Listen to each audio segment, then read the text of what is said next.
সোনারগাঁওয়ে শম্ভুপুরা যুব সমাজের উদ্যোগে মরহুম আরাফাত রহমান কোকো স্মৃতির স্মরণে ক্রিকেট টুর্নামেন্টের ফাইনাল খেলা অনুষ্ঠিত হয়েছে। বিস্তারিত ডেস্ক রিপোর্টে। খেলায় অংশগ্রহণ করে আরাফাত রহমান স্মৃতির সংঘ বনাম শম্ভুপুরা সুপার 7।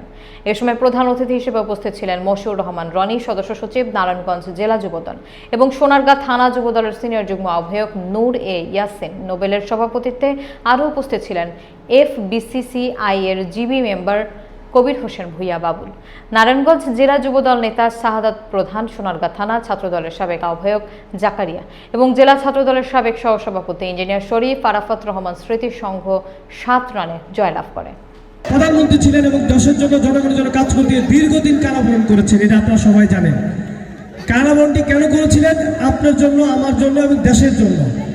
সে যখন দেখলেন এই দেশের মানুষ ভালো থাকতে পারছে না, এই দেশের মানুষ একটা জিম্মি দশা থেকে এই খুনি হাসিনার এমনভাবে দেশটি পরিচালনা করতে চেয়েছিলেন।